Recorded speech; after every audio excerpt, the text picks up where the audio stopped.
Bueno, buen día.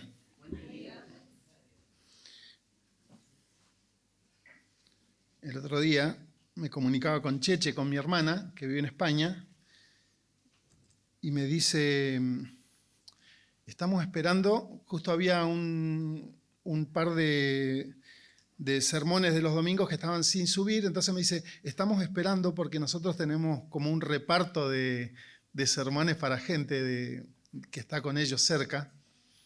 Así que bueno, como Cheche mira los videos, la vamos a saludar. Cheche, te estamos saludando. Y a María Laura también. María Laura después puede recortar el pedacito y decir nos saludaron. Bueno, vamos a la parte de hoy. Hay una historia en la Biblia que es tan hermosa como estremecedora, tan fuerte, pero con final feliz.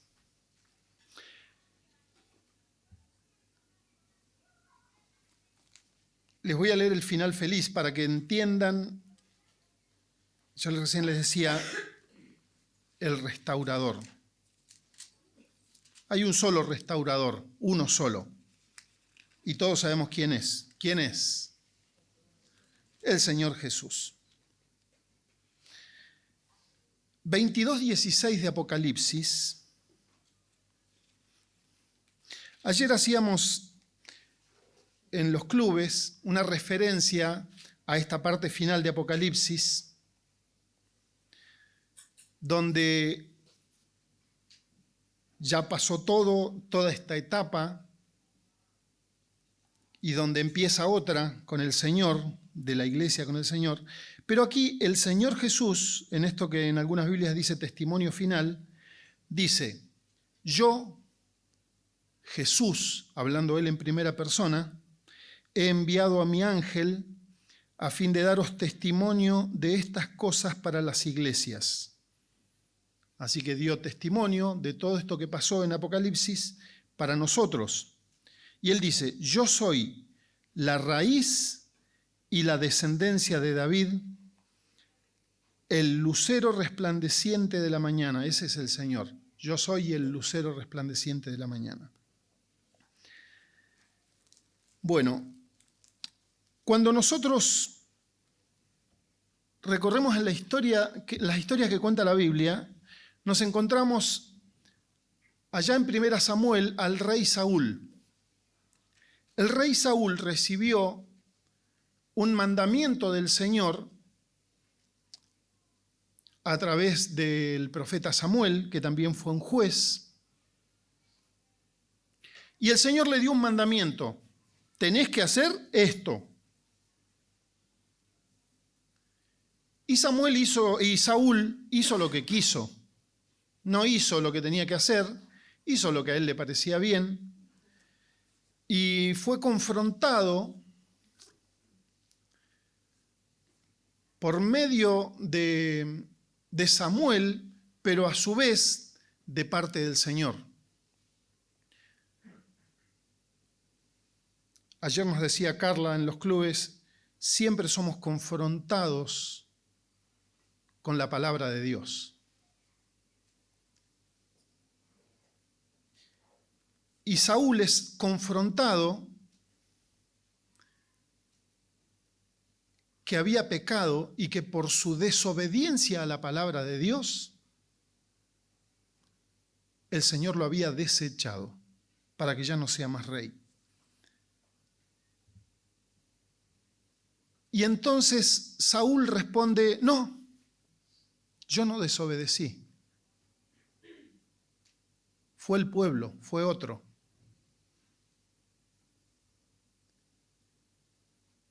Y se pone a discutir y a poner excusas y a argumentar que él no había pecado cuando Dios le estaba diciendo claramente, desobedeciste, pecaste, estás desechado, Dios ha elegido a otra persona que va a hacer su voluntad. Entonces, cuando ve que ya estaba todo perdido, que ya había perdido el reino, que había todo, Saúl reacciona Saúl el rey, frente a Samuel el profeta, y le dice esto en 1 Samuel 15:24. Entonces Saúl dijo a Samuel, después que ya nada lo acompañaba, estaba expuesto, él dice, he pecado.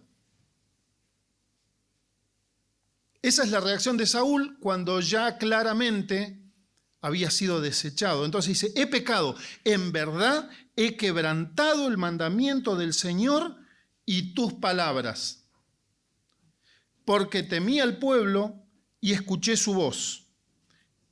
Él está hablándole a Samuel y le está diciendo, Samuel, yo pequé, yo quebranté el mandamiento del Señor y lo que vos me dijiste. Ahora pues te ruego que me perdones mi pecado.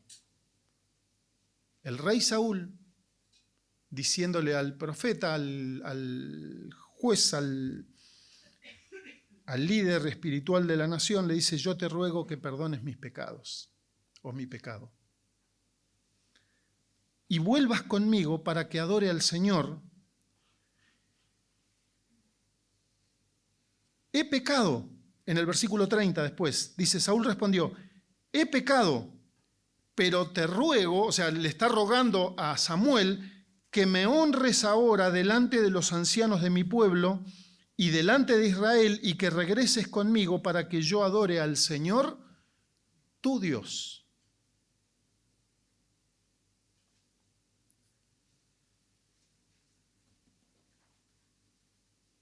Hay una ilustración en esto que es tremenda.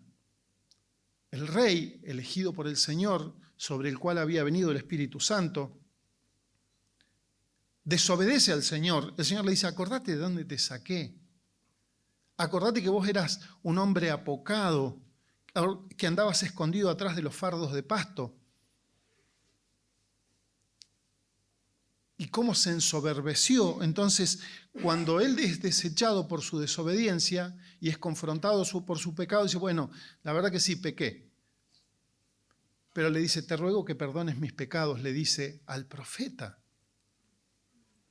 Y no me abandones, porque Samuel lo estaba abandonando. Dice, no me abandones, porque necesito que vos estés conmigo y que me honres delante de todos igual. O sea, yo pequé, está bien, pero ya te pedí perdón. Ahora, no te vayas. Necesito que vos me honres igual y me hagas quedar bien delante de todos los demás. Ese es Saúl. Viene el nuevo rey, el rey David, pasan los años y encontramos un relato, otra vez, con un profeta confrontando a David ahora por su pecado. Segunda Samuel capítulo 12. Segunda Samuel 12:1. Otra vez el Señor hablando por medio de un profeta, porque así el Señor hablaba antes por medio de los profetas. Acuérdense que dice Hebreos que Dios, habiendo hablado muchas veces y de muchas maneras a los padres por los profetas, él dice ahí en Hebreos, ahora nos ha hablado por medio de su Hijo. Entonces acá estamos en la parte donde Dios le hablaba por los profetas, en este caso a David. Entonces el Señor envió a Natán a David. Y Natán vino a él y le dijo, y le cuenta una historia. Dice, había 2 hombres en una ciudad. O sea, en las ciudades hay muchos hombres, muchas personas, pero hace foco sobre 2. Dice, había 2 hombres en una ciudad. El uno rico, el otro pobre. El rico tenía muchas ovejas, vacas, pero el pobre no tenía más que una corderita, que la tenía como mascota, como a veces criamos nuestras mascotas que están en nuestra cama, en nuestros sillones, que andan con nosotros, que nos siguen, así. No tenía más que una corderita que él había comprado y criado, la cual había crecido junto con él y con sus hijos. Comía de su pan, bebía de su copa, dormía en su seno y era como una hija para él. Esto era el hombre pobre. Dice, vino un viajero a visitar al hombre rico y el rico no quiso tomar de sus muchas ovejas ni sus vacas para preparar comida para la visita que le había venido, sino que le arrebató la corderita al pobre, la mató, la cocinó y se la preparó para el hombre que había venido a visitarlo.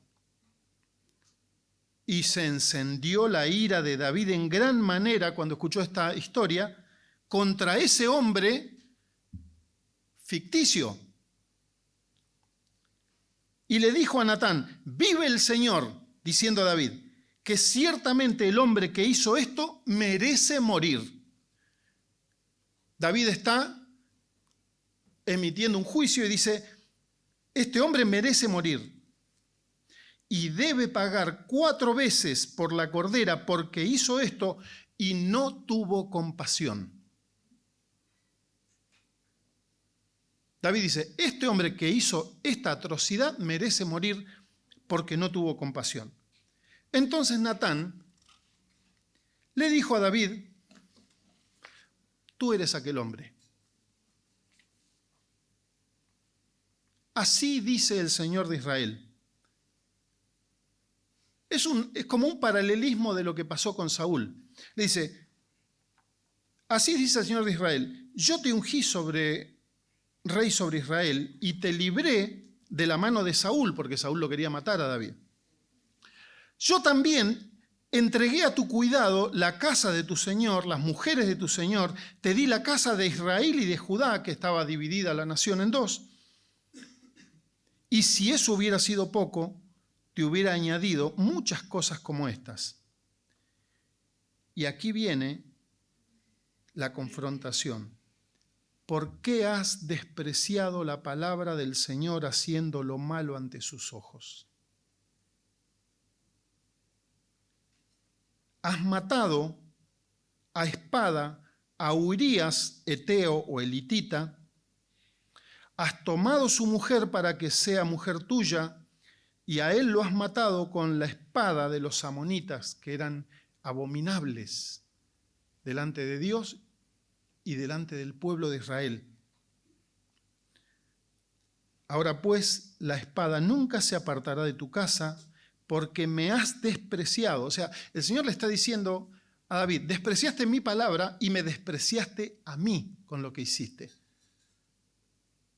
Porque lo que yo desprecio y que dije que jamás hagan, lo hiciste. Mi palabra la menospreciaste para poder hacer lo que vos querías.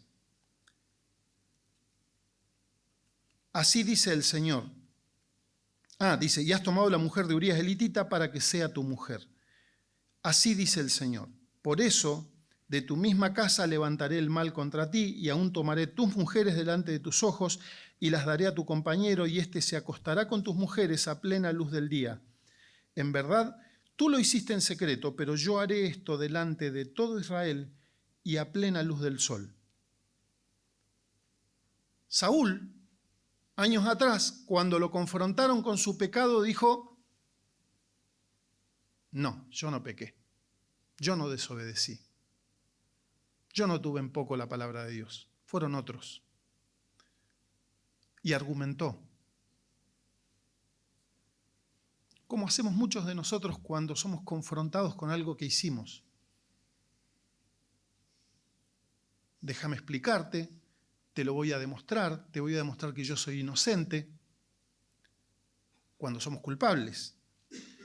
Entonces David dijo a Natán, he pecado contra el Señor. David reaccionó de una manera que reacciona alguien que conoce la grandeza del Señor, la soberanía del Señor y todo lo que representa a Dios para nosotros. Nosotros recién cantábamos una canción, santo es el que vive, santo es el que reina, santo, santo, santo, santo, santo, y estamos cantando dándole una dimensión a la santidad del Señor. Ahora, ¿qué pasa si ante esa santidad yo ofendo y pisoteo esa santidad? No, yo lo canto porque Él es santo, pero cosa de Él. Entonces, ¿para qué canto? Acá David lo que se le demanda es, la historia cuenta que, dice, en el tiempo en que los reyes salían a la guerra, o sea, David debería haber estado frente al ejército porque era tarea de reyes y la época donde había que ir. Tal vez sí, tal vez no. Eso es lo que dice la Biblia, lo remarca la Biblia. Él dice que se levanta de la siesta, sale a caminar por la terraza y ve a la vecina bañándose, y la vecina era muy hermosa. Así que él dijo, la mandó a buscar, se acostó con ella, cometió adulterio, ella quedó embarazada, y cuando él se entera que ella está embarazada, manda a matar al marido. Así que comete adulterio y un asesinato. La ley decía que los adúlteros debían morir, ambos, y que los homicidas debían morir.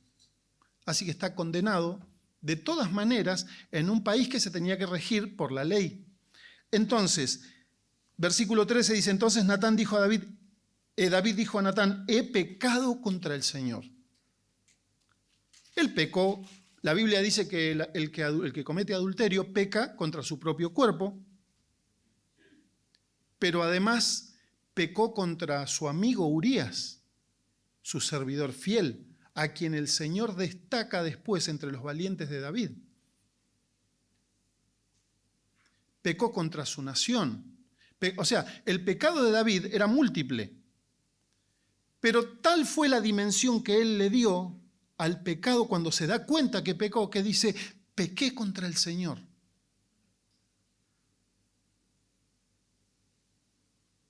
Y esta dimensión es la que tenemos que tener siempre. No es que no vamos a tener que arreglar las cosas donde rompimos, pero hay algo que a nosotros nos tiene que quedar muy en claro. El pecado ofende a Dios primero. El apóstol Pablo, en 1 Corintios 4:3, él expresa de una manera tan clara, tan gráfica, cómo tiene que ser nuestra visión de las cosas, que es madurez espiritual. 1 Corintios 4:3. Él dice, en cuanto a mí, él está hablando, ¿no? El apóstol Pablo, en cuanto a mí, es de poca importancia que yo sea juzgado por vosotros, le dice a los corintios, o por cualquier tribunal humano. De hecho, ni aun yo me juzgo a mí mismo. O sea, el apóstol Pablo está diciendo la verdad, que no es que no tenga importancia, pero tiene poca importancia lo que ustedes puedan decir de mí. Ahora, y si un tribunal humano, como en el caso que podría haberlo juzgado a David, decir, sos culpable, y él dice, pero ni siquiera yo me juzgo a mí mismo, dice, es más, dice, yo estoy consciente, dice, no estoy consciente de nada en contra mía, dice el apóstol, ¿no? Pero no por eso estoy sin culpa. Y acá aclara, dice, porque el que me juzga es el Señor. Entonces podemos entender en esto que dice Pablo, es lo que le pasó a David. David está diciendo, el que me juzga es el Señor. Y yo pequé contra Él. Él es el juez de toda la tierra. Él es el verdadero juez. Así que esa reacción de David, es la reacción correcta, la que a Dios le agrada. Ahora, Él está reinando.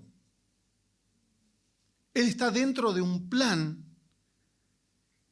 Cuando nosotros leemos el Salmo 138, el Salmo 138 dice, el rey David dice, y Él, el Señor, cumplirá su propósito en mí. Esa era la visión de David para con el Señor. O sea, el Señor tiene un propósito conmigo. Con toda mi vida. El Señor tiene un propósito con cada uno de nosotros. Entonces David dice, y el Señor cumplirá su propósito en mí. Pero acá el propósito y el plan se ve afectado por un adulterio y por un homicidio.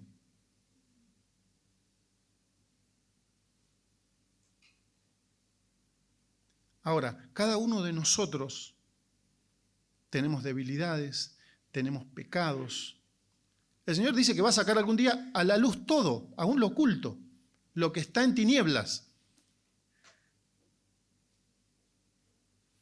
Si es homicidio, será homicidio. Si es adulterio, si es fornicación, si es robo, si es mentira, lo que sea de cada uno que le corresponda delante de Dios. Lo que corta nuestra comunión con Dios es el pecado. Lo que arruina el propósito de Dios para nuestra vida es el pecado.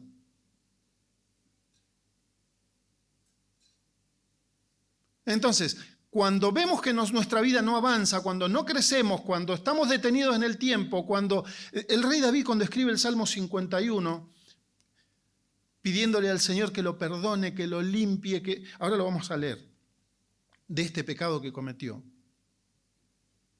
Él dice que estuvo, una semana antes de que nazca el bebé, aparece el profeta y le dice esto, y él estuvo una semana orando porque el profeta le dice, tu bebé se va a morir. El del embarazo se va a morir. Y él estuvo una semana orando y el bebé murió porque el Señor le había dicho. Pero esos 9 meses, o desde que se enteró que estaba embarazada hasta ahí, él dice que su pecado, el pecado que había cometido, estaba todos los días delante de él. Y él todo el tiempo, acallando el pecado, tratando de justificarlo internamente, de pasarlo por alto, de que no le ocupe los pensamientos. Dice, estuvo 8, 9, no sé, 7, 8, 9 meses con esa carga emocional, espiritual, física, porque dice que hasta se consumía su cuerpo callando el pecado. El pecado ocupa en nosotros, no importa si sos el rey o si sos el súbdito.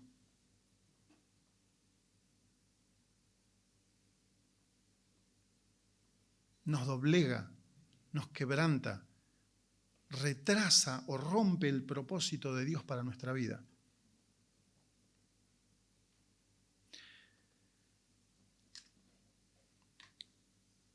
Isaías 57:15 dice, porque así dice el alto y sublime que vive para siempre, cuyo nombre es santo. Habito en lo alto y en lo santo, y también habito con el contrito y humilde de espíritu, para vivificar el espíritu de los humildes, para vivificar el corazón de los contritos. Isaías 66 dice, así dice el Señor, el cielo es mi trono, la tierra el estrado de mis pies. Todo esto lo hizo mi mano, pero a este miraré, al que es humilde y contrito de espíritu y que tiembla ante mi palabra. 66:2, al que tiembla ante mi palabra. Pequé contra el Señor. No me importa lo que digan ustedes, ni lo que diga yo. Me importa que el Señor me va a juzgar.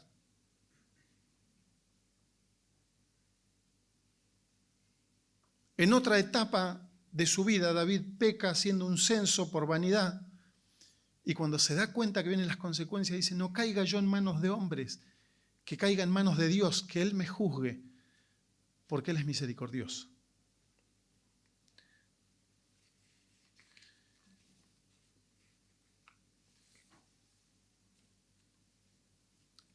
En el Salmo 19 encontramos que dice, ¿quién puede discernir sus propios errores?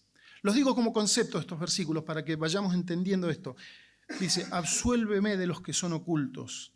En Proverbios encontramos otro versículo que dice, todo camino del hombre es recto ante sus ojos, pero el Señor sondea el corazón, porque el Señor está mirando con qué intención se hicieron las cosas. ¿Cuál era el pensamiento secreto del corazón? Quiero que leamos el Salmo 51 y nos encontremos con este David.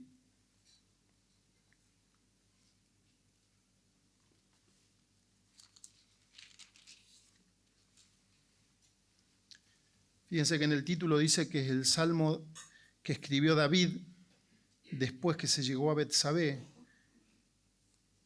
y después que el profeta Natán lo visitó. Convengamos que el pecado había sido 9 meses antes o un año antes.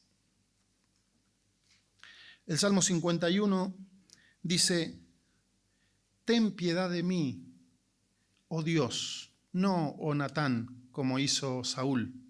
Perdóname los pecados, Samuel. conforme a tu misericordia. O sea, David está apelando al tamaño de la misericordia de Dios, porque él consideraba que su pecado contra Dios había sido enorme. Conforme a lo inmenso de tu compasión, borra mi transgresión, mis transgresiones. Lávame por completo de mi maldad, límpiame de mi pecado. Fíjense que él dice, en algunos dice rebelión, en otros dice transgresión, pero él se consideraba un transgresor. Yo rompí la ley de Dios.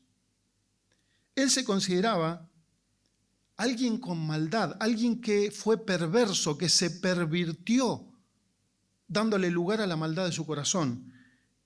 Y además, alguien que dice, yo me considero un pecador, estoy sucio, estoy manchado por mis acciones. Fíjense la dimensión que él toma, dice, yo soy un transgresor, soy un perverso, soy alguien malo. Porque yo reconozco mis transgresiones y mi pecado está siempre delante de mí. Contra ti solo he pecado. El pecado siempre es más amplio, porque nos afecta a nosotros, ofende a Dios primero, nos afecta a nosotros y muchas veces daña a nuestro entorno también. Entonces, dice, solo contra ti he pecado y he hecho lo malo delante de tus ojos. Y de manera que eres justo cuando hablas y sin reproche cuando juzgas. He aquí, yo nací en iniquidad y en pecado me concibió mi madre. He aquí tú deseas la verdad en lo más íntimo y en lo secreto me harás conocer sabiduría. Purifícame con hisopo y seré limpio. Lávame y seré más blanco que la nieve. Hazme oír gozo y alegría, que se regocijen los huesos que has quebrantado. Esconde tu rostro de mis pecados y borra todas mis iniquidades. Crea en mí, oh Dios, un corazón limpio. Renueva un espíritu recto dentro de mí. No me eches de tu presencia.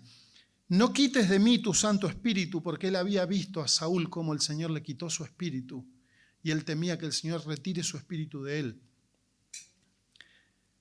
Restitúyeme el gozo de tu salvación y sosténme con un espíritu de poder. Es como una conversión que él está pidiéndole a Dios. Entonces dice, entonces enseñaré a los transgresores tu camino. O sea, ahora yo voy a ser un predicador de lo que no hay que hacer, de lo que te honra, de lo que demandás. Y los pecadores se convertirán a ti.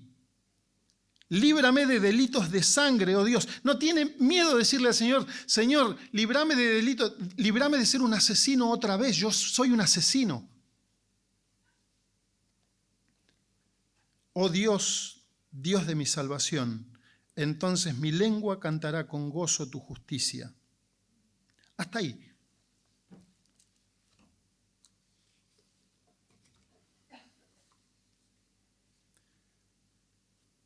Yo les decía que en el Salmo 138 David decía, el día que te invoqué, me respondiste. El Señor atiende a los altivos de lejos. Y esto confirma lo que el Señor también decía, Dios resiste a los soberbios, pero da su gracia a los humildes. Mientras yo me mantengo soberbio en mi pecado, guardado en mi corazón, como dijo David, que se fue endureciendo, y el pecado estaba todos los días delante de él, y él seguía escondiéndose, hasta que el Señor lo confrontó, y él tuvo que decir, pequé contra vos, Señor. Y el Salmo 138:8, que era el que les decía, que él decía, el Señor cumplirá su propósito en mí.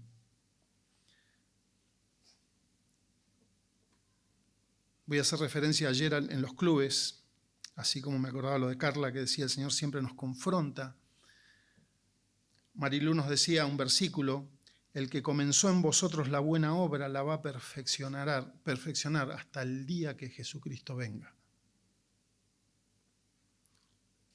El propósito de Dios para nuestras vidas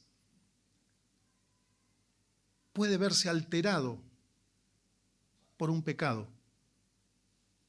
De hecho, la palabra de Dios dice, si creemos que no tenemos pecado, nos engañamos primero a nosotros mismos. Pero además estamos diciendo que Dios es mentiroso. Así que reconozcan sus pecados. Dice, si alguno hubiere pecado, tenemos abogado en Jesucristo frente al Padre para que nos defienda, que Él murió por nuestros pecados. ¿Para qué voy a vivir con esa suciedad y esa distancia de Dios cuando Él ya murió y pagó por mi pecado? Entonces el Señor dice, no, si alguno hubiere pecado, abogado tenemos para con el Padre a Jesucristo, el justo. Él sí es justo. Pero ¿qué vamos a nosotros a ponernos como que no, yo no peco? Yo no pequé, decía Saúl. Los demás sí, yo no.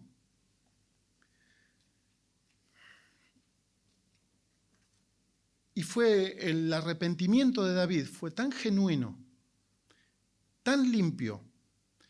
Dios miró su corazón y Dios tenía un propósito con él. Que cuando en Hechos capítulo 13,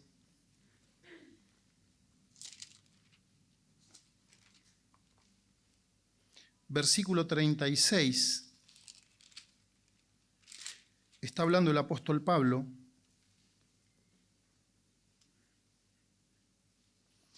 Dice, porque David, después de haber servido el propósito de Dios en su propia generación, durmió y fue sepultado.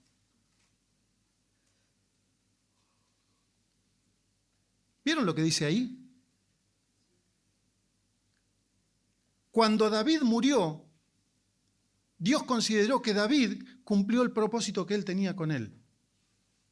A pesar de haber sido un asesino y un adúltero, Dios lo restauró. Porque Dios restaura al que se arrepiente.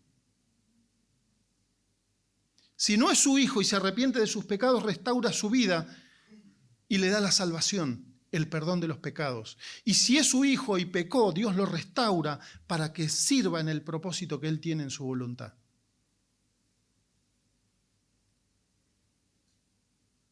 ¿Por qué somos tan orgullosos? Sabiendo que Dios resiste a los orgullosos. ¿Por qué nos cuesta tanto? Es nuestra carne que está en guerra con el espíritu. Ninguno de nosotros está libre de pecado, ninguno.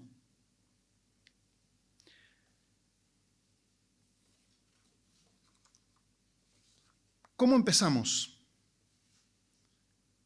Leyendo Apocalipsis 22, 16. El Señor, después que murió David, a los profetas le fue diciendo, díganle. Estaban escribiendo profecías para el futuro, para nosotros. Díganle que yo soy descendiente de David. Pero cuando él lo dice en primera persona, dice, yo soy Jesús. ¿Cómo decía? 22:16.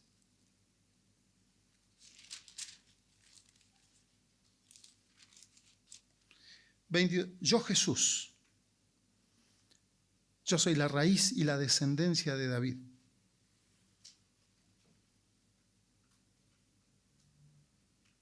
Restaurado.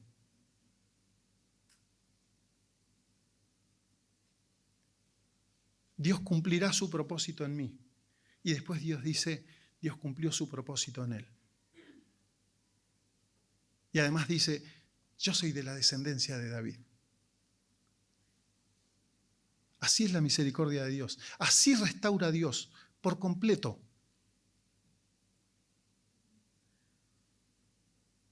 Para que aprendamos a vivir como hijos de Él, lo necesitamos, no podemos darnos... Es una tragedia para nosotros, iba a decir el lujo, pero no es un lujo. Es una tragedia para nosotros vivir un día separados de Dios.